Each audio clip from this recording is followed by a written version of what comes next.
ታይም ላይን ላይ ናሽናል ጂኦግራፊ ያመጣልሃል። ስብከት የምትሰማ ከሆነ የስብከት ነገሮችን በብዛት ፊድ ያደርግሃል።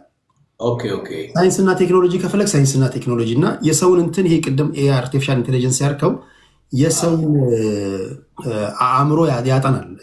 ቴክኖሎጂ የደረስንበት ዘመን ነው እና አይተህ ከሆነ ብዙ ጊዜ ፌስቡክ ላይ እንደዚህ አይነት ነገሮች የተለመዱ ነው እና ልክ ነህ። ከአንተ በላይ አንተን ያውቃል ማለት ነው። በቃ ደጋግመህ ዩቲዩብ ላይ ራሱ ስትገባው ደጋግመህ ያየኸው ነገር ሁል ጊዜ ይመጣል። ሁል ጊዜ እንደዛ ነውና ያን መምረጥ ትችላለህ። የምታስገባቸውንም ሰዎች መምረጥ ትችላለህ። ደግነቱ ለምሳሌ እኔ ሁሉንም ሰው አላስገባም። እኔ እዚህ ገስት ላይ መርጬ ነው ማስገባቸው። የምገባባቸውን ቤቶች መርጣለሁ። ኮመንቱ ግን እንደፈለገ ደስ ያለው ይባርካል፣ ግማሹ ይሳደባል፣ ግማሹ ይሸልመሃል፣ ግማሹ ጸልይልኝ ይልሃል፣ ግማሹ ተቸግር ያለው እርዱኝ ይላል። ልዩ ልዩ አይነት ሰው ነው።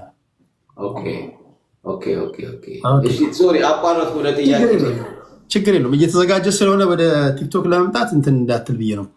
ጥያቄ ለምሳሌ ኮንፈረንስ ሲዘጋጅ አዳዲስ ቦታዎች ብዙ ጊዜ ሳይሆን የተለመዱ ቦታዎች ነው። ወንጌል ለምንድነው ስርጭቱ ማይሰፋው የሚሉ ወገኖች አሉ እና እንደዚህ አይነት ነገሮችን ታዝበሃል ለማለት ነው። ታዝበሃል ምናልባት?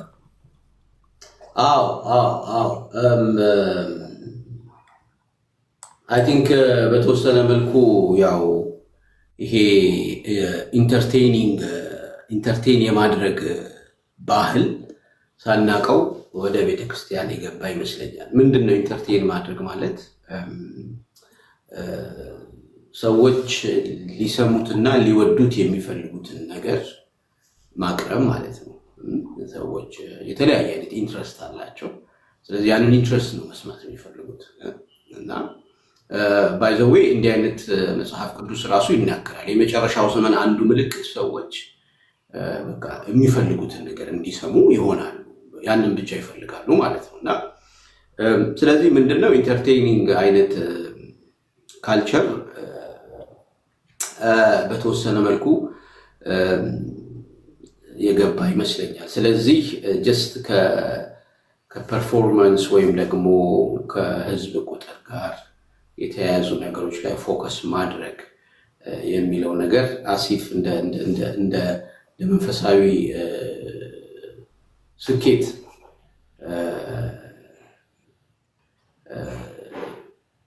እያሉ የሆነ ስለመጣ ከዛ አንጻር ያው በዛ አንጻር ይመስለኛል እንግዲህ ያው ብዙዎቻችን እንዳልከው ወደ ሌለበት ከመሄድ ይልቅ ወደ ሞቀበት የሚለው ሀሳብ በጣም ብዙዎቻችንን ያው በጣም ኢንፍሉዌንስ ያደርገን ይመስለኛል እና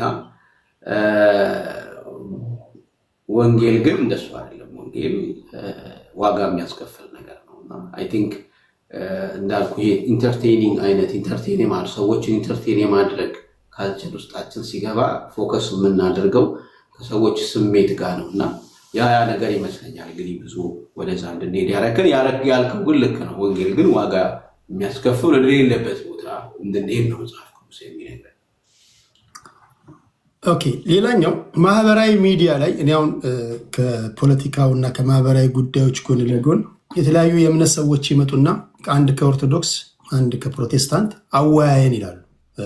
የሆነ ርዕስ ይመርጡና በተመረጠ ርዕስ እንድታወያየን እንፈልጋለን ይሉኛል። እኔ አይና ብዙ ጊዜ አድማጭ ተመልካች ሊማርበት ይችላል ብዬ ካሰብኩኝ ቁጭ ብዬ አወያያቸዋለሁ። አንድ ከኦርቶዶክስ አንድ ከፕሮቴስታንት የተለያዩ እምነት ተቋማቶች በተቻለ መጠን በመከባበር ላይ የተመሰረተ ዲቤት ያደርጋሉ እና ይሄ ነገር እንዴት ታየዋለህ?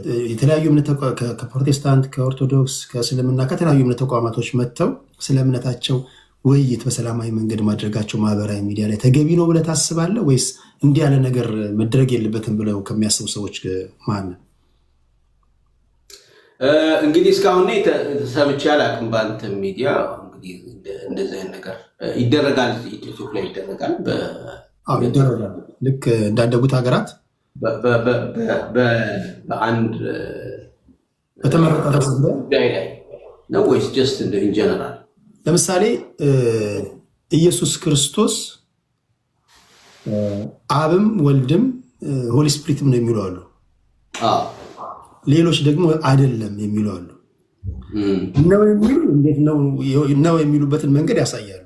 አይደለም የሚሉም ደግሞ ከመጽሐፍ ቅዱስ ይከራከራሉ።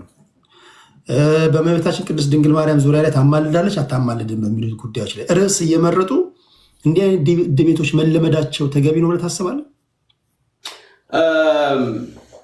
ምንም ማለቴ አንዳንድ ነገሮች ያው አይ ቲንክ ምንድነው መነጋገራችን ዲስከስ ማድረጋችን ተገቢ ነው፣ ምንም ችግር የለውም። ግን የምፈራው ነገር ምንድነው እነዚህ ነገሮች በጣም የረጅም ዓመት የስነ መለኮት ጥናት ይጠይቃሉ።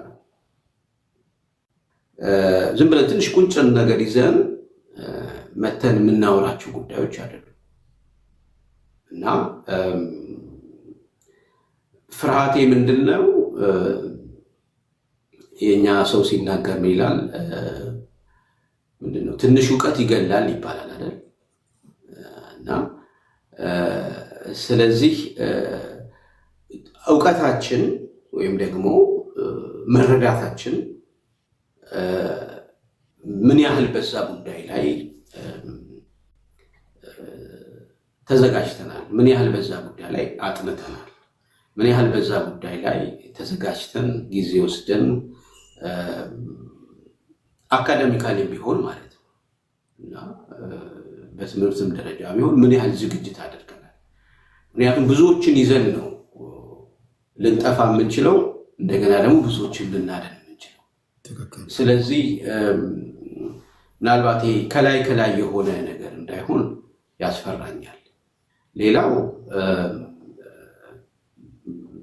ምንድነው እንግዲህ ያው የተለያየ አይነት እምነት ሊኖረን ይችላል እና ምን ቤተክርስቲያን ውስጥ የምናስተምረውና ቅድም እንዳልኩ ደቀ መዝሙር የምናደርጋቸው ሰዎች የምናስተምረውና እንደዛን ጌታ ኢየሱስ ክርስቶስን መስለው እንዲኖሩ የምናስተምረውና በአደባባይ የምንናገረው ነገር በተወሰነ መልኩ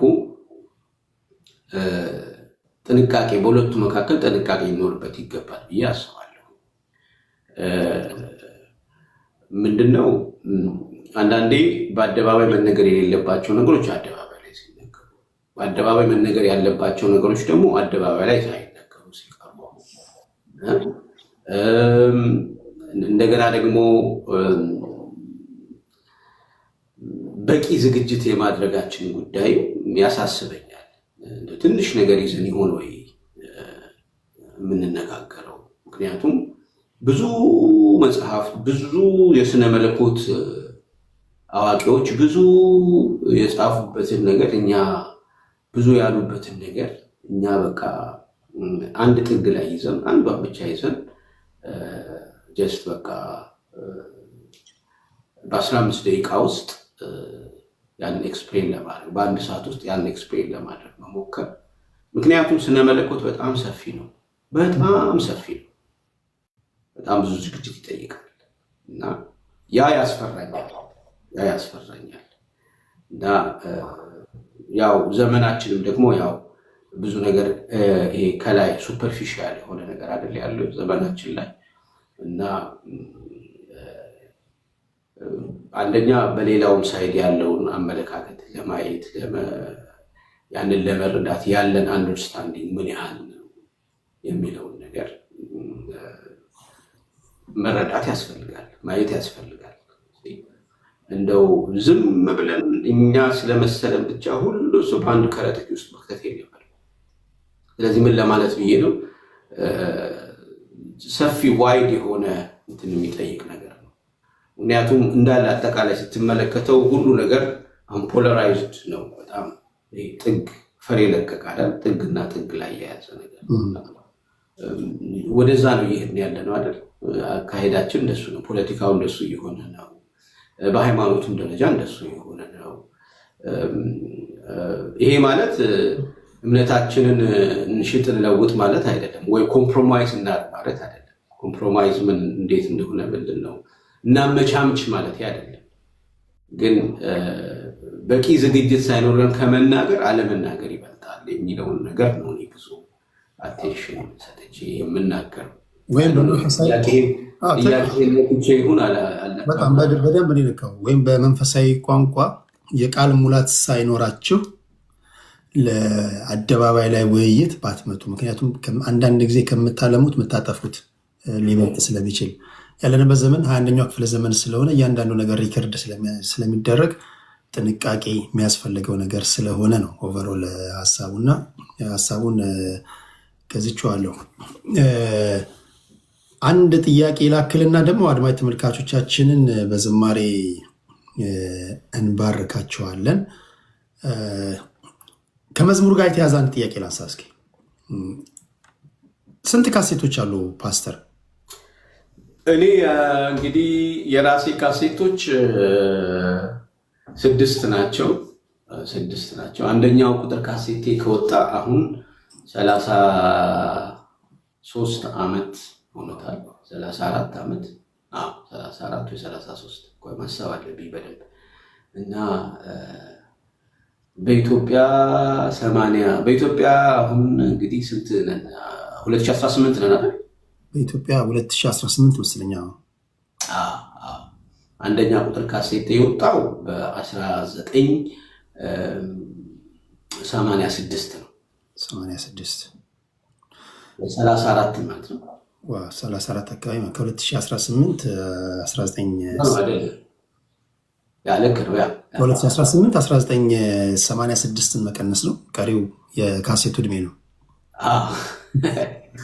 እሺ 2 ቁጥር ከዛ ወዲያ ወጣ። ከዛ 3 ቁጥር አሁን 6 ካሴቶች አሉ እና ሁለተኛው ቁጥር የልባርከው ጌታዬን የሚለው ነው። ሶስተኛ ቁጥር ወጥመዱ ተሰብሮ አመለጥኩኝ። አራተኛው ቁጥር ስለ ኢትዮጵያ የዘመርኩበት ነው። ኢትዮጵያ እጆችሽን የምትዘረጊበት የሚለው ነው። አምስተኛው ቁጥር እግዚአብሔር ትልቅ ነው የሚለው የዘመርኩበት ነው። 6ኛው ቁጥር ደግሞ ልቤ አንተን አመነ የመጨረሻው ማለት ነው።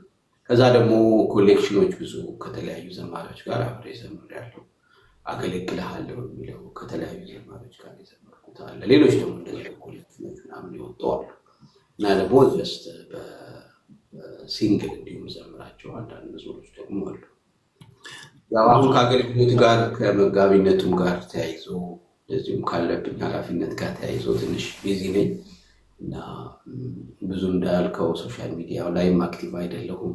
ዩቲዩብ ላይም ሌላውም ላይ እግዚአብሔር ጊዜ ይሰጠኛል ብዬ ተስፋ አደርጋለሁ። በቅርቡ እንግዲህ እና ጊዜ ሰጥቼ በደንብ እዘምራለሁ። የዝማሬን ነገር ያነሳሁት ለምሳሌ በዓለም ያሉ ሙዚቀኞች ግጥምና ዜማ ከሰው ይቀበላሉ። የስነ ጽሁፍ ሰዎች አንደኛው ግጥም አንደኛው ዜማ ይስጣቸዋል። በመንፈሳዊ ዓለም ላይ ያላቸው ሰዎች ለምሳሌ ሆነ አንተን እንደ ምሳሌ ብንወስድ ግጥምና ዜማ አንተ ነው የምትጽፈው ወይስ ከሰው ትወስዳለህ? ከሰው መውሰድ ደግሞ አንዳንዶች አይ ተገቢ አይደለም የሚሉ አሉ፣ አንዳንዶች ዋይኖት የሚሉ አሉ። እና ግጥምና ዜማ ራስህ ነው የምትጽፈው? እኔ ግጥምና ዜማ ሙሉውን ራሴ ነው የምጽፈው። ግጥሙ ምን ነው የምጽፈው፣ ዜማውንም ምን ነው የምጽፈው፣ ሁሉን ነገር እኔ ነኝ የማደርገው። እና አይ ቲንክ በቤተክርስቲያን ውስጥ በተለይ በዚህ በወንጌል አማኙ ያው መዝሙር እንግዲህ ያለው ባህል ያለው ካልቸር ምንድነው ያለው የተለመደው ነገር ምንድነው? ጌታ መዝሙር ሰጠኝ ነው የሚባለው። ጌታ መዝሙር ሰጠኝ ሰጠኝ ማለት ተቀበልኩ ማለት ነው። እሱ ነው ሰጪው ማለት ነው። እኔ እቀበላለሁ። ስለዚህ ከህይወቴ ጋር በተያያዘ ከኑሮዬ ጋር በተያያዘ እግዚአብሔር ለኔ መዝሙር ይሰጠኛል የሚለውን እምነት ነው እንግዲህ ያው ወንጌል አማኙ የሚያምነው። እና ስለዚህ ከዛም አንጻር ነው አሁን ያው መዝሙር ብዙ ጊዜ ራሳችን ጽፈን ራሳችን ነው የምንዘምረው። ግን ደግሞ እንደዚህ አንዳንድ ሰዎች ደግሞ ያው የመዘመር ስጦታ የሰጣቸው ሰዎች አሉ። እና እንግዲህ ከውስጣችን ተጨምቆ የሚወጣው ነገር ሁልጊዜ ኃይል አለው። ምክንያቱም ጀስት ይሄ ፐርፎርም የማድረግ ነገር ሳይሆን ህይወታችን የማካፈል ጉዳይ ነው። በህይወታችን ውስጥ ሼር የምናደርገው ነው። እኛ ተጨምቀን የሚወጣ ነገር ነው። ስለዚህ ለሌሎችም ጋር ሄዶ ትርጉም የሚሰጠው እና ሌሎችን ህይወት የሚሰራው ከኛ ውስጥ አልፎ ያንን ነገር ሌሎች ስንሰጥ ነው። ይሄ ትክክለኛ አካሄድ ነው። እና ግን ደግሞ አንዳንዶች ደግሞ የግጥም ስጦታ ይኖራቸዋል፣ አንዳንዶች ደግሞ የመዘመር ስጦታ ይኖራቸዋል። ሁለቱ ተደጋግፈው ጥሩ መዝሙር መዘመር ቢችሉ ችግር አለው ወይ ለሚለው ችግር አላይበትም፣ ግን ግልጽ ማድረግ ጥሩ ነው ብዬ አስባለሁ። ለምሳሌ ግጥሙ እገሌ የገጠመው ብሎ ግልጥ ማድረግ ማለት ነው። ዜማውን ደግሞ ያዘመው ሰውዬ ይሄኛው ነው ብሎ መናገር በትክክል ቢሆን ያው ከስነ ምግባርም አንጻር ትክክል ነው እና እኔ ሁሉን ራሴ ላይ የምጽፈው በልጅነቴ ነው። መዝሙር መጽሐፍ የጀመርኩት የ17 ዓመት ልጅ ያለው ነው እኔ መዝሙር መጽፌ ነበረው እና ስለዚህ ያው ህይወት መዝሙር ለኔ ማለት ነው። ለኔ መዝሙር የህይወቴ ክፋይ ነው። ልክ እንደ ልጆቼ ማለት ነው። የህይወቴ ክፋይ ነው። ከውስጥ የሚወጣ ነገር ነው። ምናልባት ከህይወት ጋር ስፔሲፊካሊ ልዩ ገጠመኝ ወይ ልዩ ቁርኝት ያለው መዝሙር አለ? ያው እንዳልከው ሁሉ መዝሙሮች የሚሰጡት እግዚአብሔር ነው፣ ከእግዚአብሔር ነው የምትቀበለው። ግን እንደው በተለየ ሁኔታ ይሄ መዝሙር የምትለው አለ? ከባድ ነው ቴዲ። ያው ብዙ እጠየቃለሁ፣ ብዙ ያው ስለዚህ ነገር የተለያዩ ሰዎች ይጠይቁኛል። ያው እንዲህ ነው ብዬ ስፔሲፊክ የሚለው መዝሙር ለማለት ይከብደኛል። ያው የህይወቴ አካል ስለሆነ ማለት ነው። ከልጅ ልጅ አበላልጡም ይላሉ። እና ትንሽ አስቸጋሪ ነው፣ ግን ያው ሁሉም ለኔ ትርጉም አለው። ይሄ ልጠይቅና ወደ ዝማሬው እንሄዳለን። 1978 ነው ወደ ጌታ ቤት እህቴ ይዛ ሄደች። ከዛ በፊት በዝማሬ የምታደምጣቸው ሰዎች ነበሩ? በስብከት ሳይሆን መዝሙራቸውን የምታደምጣቸው ወይም ከአንተ በፊት የነበሩ ዘማሪዎች እነማን ናቸው? ከእኔ በፊት እንግዲህ ያው ደረጀ ከበደ፣ ተስፋዬ ጋቢሶ፣ ታምራት ኃይሌ፣ ከዛ ደግሞ ወረድ ስንል ደግሞ ጌታ ያውቃልና ብሩክታይት። እኔን ግን በጣም ኢንፍሉዌንስ ያደረገኝ አሁን በህይወት የለም ታደሰ ሸቴ የሚባል በጣም የሚወደድ ዘማሪ ነበር እና በጣም ነበር የምወደው። በጣም አሁን ወደ ጌታ ሄደዋል፣ በህይወት የለም እና ታዴ በጣም የሚገርም ዘማሪ ነው እና ይገርማል። የመጀመሪያ መዝሙር ስጀምር ራሱ ልክ የእሱን ነበር ይመስለው ድምፄ። ሃይስኩል እያለሁ እሱ በየሃይስኩል ህብረቶች ምናምን እየሄደ ያገለግላል። በጊታር ነበር የሚዘምረው እና የሚገርምህ በቃ ልክ ታዴ ይዘምራል ከተባለ እኔ ሰፈሬ የቄራ ልጅ ነኝ። ነግሬሃለሁ፣ ቅድም አልጠየቅኝ። የት ሰፈር ልጅ ነህ ብለህ አልጠየቅም። በጣም ይገርማል። ተቀይሜ ያለው ቴዲ የቄራ ሰፈር ልጅ ነህ? እሺ የቄራ ልጅ ነኝ። ከማለት ሁሉ የተለመደ ኢንተርቪው እንዳይሆን ብዬ ነው። የተወለድክ የታደግ ሳይሆን መጨረሻ ላይ ልጠይቅህ እና ታዴ የሚዘምር ከሆነ ይገርማል። በቃ በእግሬ ሁሉ እስከ እንጦጦ ድረስ የሄድኩበት ጊዜ አለ እና ታዴ በጣም ነበር የምወደው። በጣም ኢንፍሉዌንስ አድርጎኛል። አሁን በህይወት የለም። መዝሙሮቹን ሰምተህ እንደሆነ አላውቅም። እንደውም አንድ የእሱ መዝሙር እንዘምር እንጂ ታዴ። ደስ ይለኛል። ኧረ ደስ ይለኛል።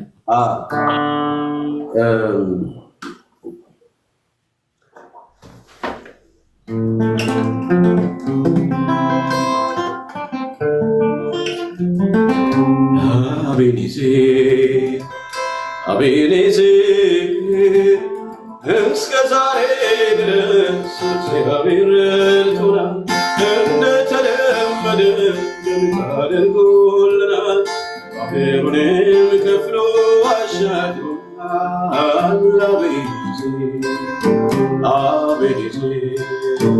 አቤኔዜር እስከ ዛሬ ድረስ እግዚአብሔር ረድቶናል፣ እንደተለመደ አድርጎልናል። ባሕሩንም ከፍሎ አሻግሮናል። አናልፈውም ብለን ያለፍነው የእኛስ ታሪካችን ብዙ ነው። እያለፍን በድል ጎዳና አሸበረቅን በምስጋና።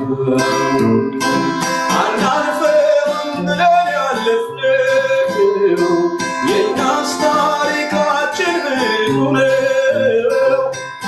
አለፍን በድል ጎዳና አሸበረቅን ምስጋናው አቤት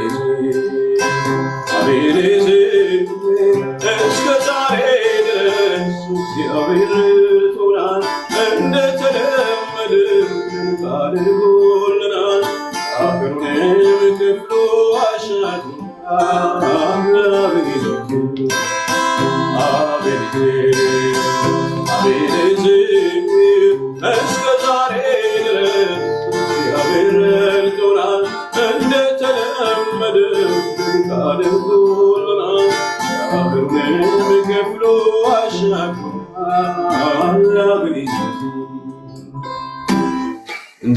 የታዴ ዝማሬዎች በጣም የሚገርሙ ናቸው። ታደሰ እሸቴን የምታውቁ ሰዎች ካላችሁ ያው በቤት የለምና እና በጣም ኢንፍሉዌንስ አድርጎኛል። በጣም ነው የሱ መዝሙሮች ብዙም ዘምረው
እግዚአብሔር ብርሃኔና መድኃኒቴ ነው።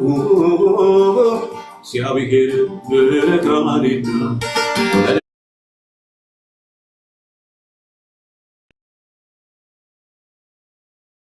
መድኃኒቴ ነው።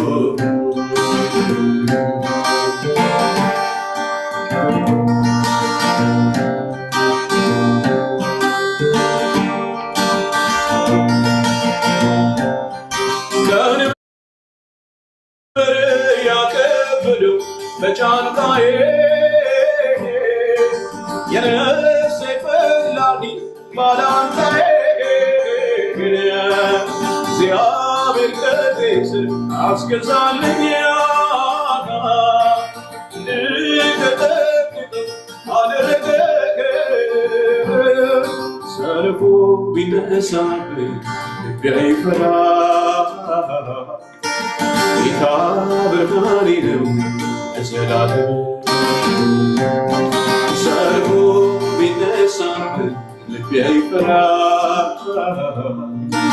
ጌታ ብርሃኔ ነው ለዘላለም። እግዚአብሔር ብርሃኔና መድኃኒቴ ነው። እግዚአብሔር ብርሃኔና መድኃኒቴ ነው። እግዚአብሔር ብርሃኔና መድኃኒቴ ነው። እግዚአብሔር ብርሃኔና መድኃኒቴ ነው። ከባርነት ቀንበር ያወጣኸኝ እስራቴን ፈትተህ የለቀቅኸኝ ምስጋናዬን እንካ የኔ ጌታ። እንዳንተ አላየሁም የሚረታህ የሕይወት ምንጭ ለተጠማ እንዲሁም በብርሃን በጨለማ የሕይወት ምንጭ ለተጠማ እንዲሁም በብርሃን በጨለማ እግዚአብሔር ብርሃኔና መድኃኒቴ ነው እግዚአብሔር ብርሃኔ መድኃኒቴ ነው።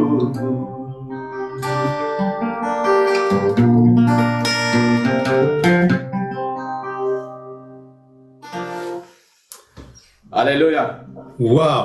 በጣም የሚገርምህ ከትላንት ወዲያ መኪና እየነዳሁኝ እንዳጋጣሚ አንዳንድ ጊዜ በጣም ቆየት ያሉ ዝማሬዎች ይመጡብኛል እና ታይፕ አድርጌ ፈልጌ ይህን ዝማሬ ሳደምጠው ነበር እና ያለ መዝሙር ነው እያልኩኝ ዋው! አሁን አንተ ስትዘምሮ በጣም ነው የገረመኝ። አሜን አሜን ይመስገን። እንዴት ነው እንግዳችን የመምጣት ተስፋ አለው እንዴ ቴዲ? እንዴት ነው ነገሩ? እንጠብቃለን። ኮንፈረንስ ቪዲዮ እየሰራው ነው ብሏል። ቴክስት አድርጎልኛል። አሁን ትንሽ ጠብቁኝ፣ ትንሽ አቆያቸዋለሁ ነው ያለው። እስከዛ አንተ እስከ ምን ያህል ሰዓት ነው ያለ? ከዚህ በኋላ ምን ያህል ደቂቃ ሰዓት?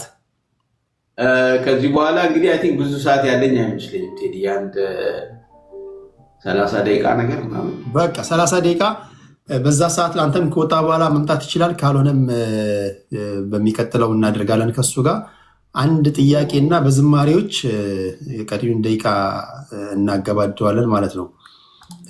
ምናልባት በጣም ብዙ የእግዚአብሔር ሰዎች እያየሁኝ ነው ገብተው ለመጠየቅ የሚፈልጉ ግን እናንተ ፓስተር ተስፈሽ ብዙ ሰዓት ስለሌለው ሌላ ተለዋጭ ቀጠሮ እንይዛለን። እንዲህ ቲክቶክ ላይ ካለማመድ ነው እንዴት እንደሆነ ካሳየ ነው እንዳይፈራ። ይሄ እዚህ ውስጥ ይመጣል፣ ደጋግሞ ይመጣል፣ ችግር የለውም።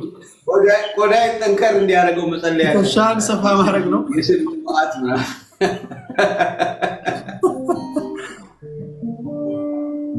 ገና ነው የኛ ኢየሱስን እንዘምር ነው እንዴ? ገና ነው የኛ ኢየሱስ ይላሉ። አንተን ጠርቶ ያው ብዙ ይጻፋል። እንግዲህ ያው እንዳልከው ሁሉንም ለመዘመር አይቻልም። ያው ይሳት እንትን ስላለ እና እንዳልከው ለሌላ ጊዜ ክፍል 2 ብለን እንቀጥላለን። ክፍል 2 ብለን እንቀጥላለን። ሁሉንም በአንዴ አንዘምርም። ግን በቃ ከማሰናበታችን በፊት አንድ ገና ነው የኛ ኢየሱስን እንዘምርና ተስፍሽን አክብሮን እንደመጣ አክብረን እንሸኘዋለን። ይሄ መጀመሪያ ነው። ክፍል 2 ይቀጥላል። ምን ይመስላል? እሺ፣ መልካም መልካም፣ እንዘምር። እሺ፣ እግዚአብሔር ይመስገን። ገና ነው የኛ ኢየሱስ ያው ከሰማያት ሰማያት ከዙፋኑ ወርዶ የዕዳውን ጽሕፈት በደሙ አስወግዶ ምስኪን መስሎ መጥቶ ዲያብሎስን ቀጣ። በጨለማ ላሉት አዲስ ፀሐይ ወጣ። ጎስቋላና ድሃ ምስኪን የሕማም ሰው ባየነውም ጊዜ ደምግባት የሌለው ፍቅር ኃይሉ ሆነች፣ ድካሙ በረታ። ማንም ሳያግዘው ዲያብሎስም መታ። መቼ ነው የተጻፈው? መቼ ነው የጻፍከው? ይሄን ዓመተ ምሕረቱን ነው? አዎ ካስታወስኩ በጣም የሚገርም እስካሁን እኮ ፓወርፉል እንደሆነ የቀጠለ መዝሙር ነው። አዎ ዓመተ ምሕረቱ እንግዲህ በ1985 86 አካባቢ ማለት በኢትዮጵያ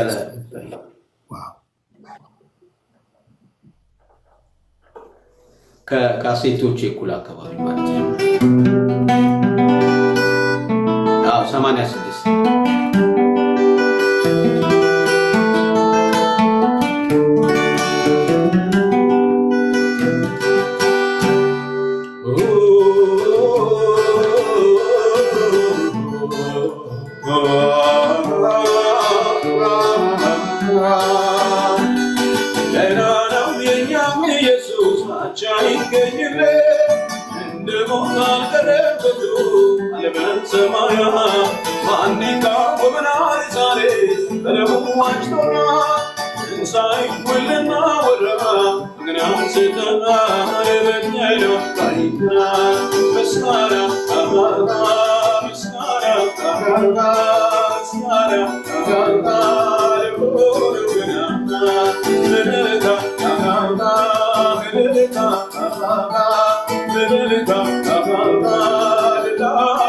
Let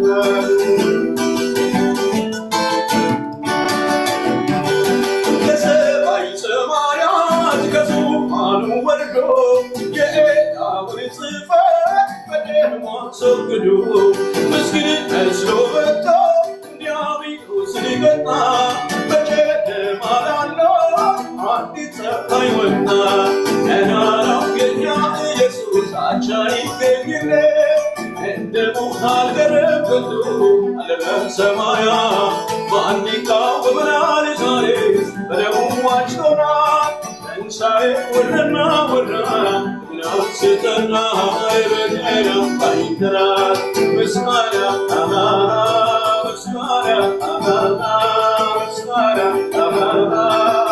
ሆኖ ገናና እልልታ እልልታ እልልታ ልላርጉ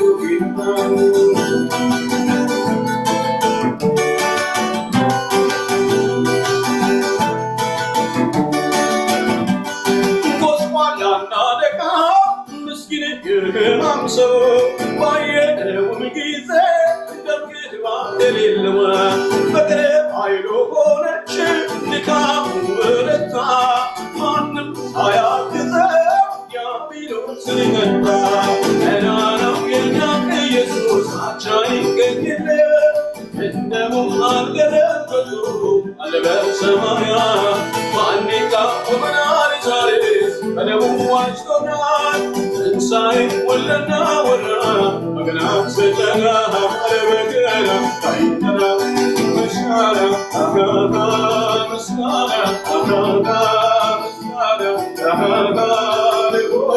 ገናና እልልታ እልልታ እልልታ ልላርጉ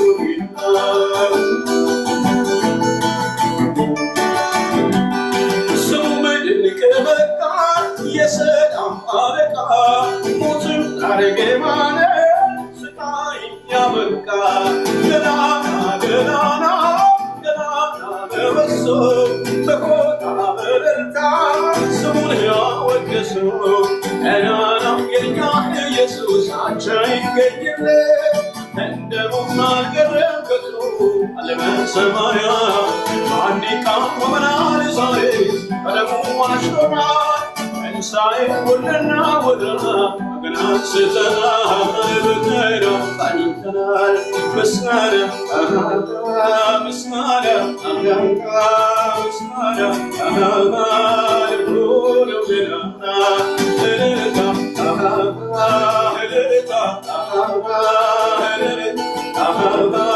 ልላርጉ ምስጋና ሆኖ ገናና ምስጋና ሆኖ ገናና እልልታ ልላርጉ ጌታ ልላርጉ ጌታ ምስጋና ሆኖ ገናና ምስጋና ሆኖ ገናና እልልታ ልላርጉ ጌታ እልልታ ልላርጉ ጌታ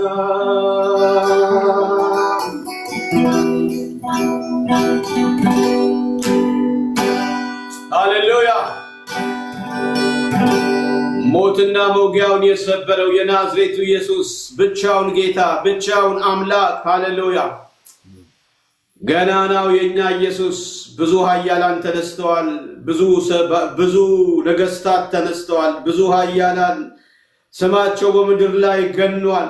ከገናኖች ሁሉ በላይ ግን ገናናው ሞትና መውጊያውን የሰበረ በዙፋኑ ላይ ያለ በአባቱ ቀኝ የተቀመጠ በኋላም ደግሞ በክብር የሚመለስ የናዝሬቱ ኢየሱስ ብቻውን ገናና ነው።